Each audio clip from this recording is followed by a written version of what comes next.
This is third lecture of neuroanatomy series. Here we will learn the neuroanatomy of the brain.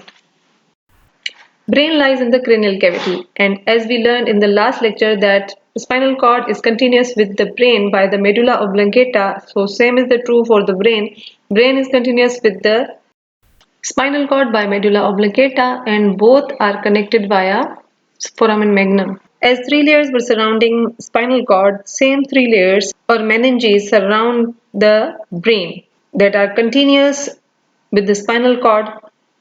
Those corresponding meninges are dura mater, arachnoid mater and pia mater. These are coverings of the brain as you can see in this picture. Pia mater is the layer that is immediately in contact with the brain, and the space between arachnoid mater and pia mater is called subarachnoid space. Subarachnoid space contains CSF, means cerebrospinal fluid, a fluid that cushions the brain, cerebral arteries, veins and cranial nerves. Intracranial and intravertebral portions are present between the subarachnoid space.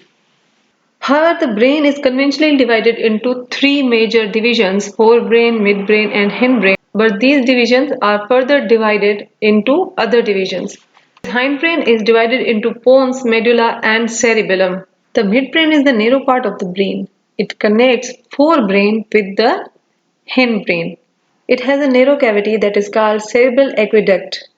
It connects third ventricle with the fourth ventricle. Ventricles in the brain are actually cavity-like structures that are filled with the cerebrospinal fluid and they communicate with each other. In this system, there are two lateral ventricles, a third ventricle and a fourth ventricle.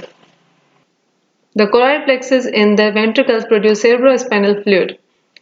The ventricles produce and reabsorb the cerebrospinal fluid to keep a hemostasis of the cerebrospinal fluid. Forebrain is divided into diencephalon and cerebrum. Cerebrum is the largest part of the brain that consists of two cerebral hemispheres which are connected by a mass of white matter that is called corpus callosum. White matter tract that connects these two hemispheres of the cerebral cortex. The corpus callosum is also called callosal commissure. The commissure fibers are those fibers that cross the midline to connect two hemispheres of the brain or spinal cord. The corpus callosum is the biggest commissure that links the cerebral hemispheres. Diencephalon further contains thalamus and hypothalamus. Thalamus is the egg-shaped mass of grey matter that lies on either side of third ventricle. The hypothalamus forms the lower part of the lateral wall and the floor of the third ventricle. As I said, the cerebrum is the largest part of the brain. It extends from the frontal to occipital bone. It is superior to anterior and middle cranial fossa, but posteriorly. The cerebrum lies above the tentorium cerebelli. Tentorium cerebelli is a reflection of the dura mater. The dura mater was the meningeal layer of the brain, and the tentorium cerebelli is the reflection of that dura mater. It is a crescent-shaped dura fold that extends over the posterior cranial fossa, and the cerebrum lies over it posteriorly. The surface layer of each hemisphere of the cerebrum is composed of grey matter. The cerebral cortex is thrown into folds which make the gyri and sulci. I have told the concept of gyri and sulci in my video of basic concepts of neuroanatomy. Within the hemisphere, a central core of white matter contains several large masses of grey matter. As I said earlier that the surface of the cerebral cortex is made up of grey matter. The central part is made up of white matter. But in the white matter in the central core of the white matter, there are collection of grey matter masses that are called basal ganglia. The basal ganglia consist of 5 pairs of nuclei: caudate nucleus, putamen nucleus, globus pallidus, subthalamic nucleus, and substantia nigra.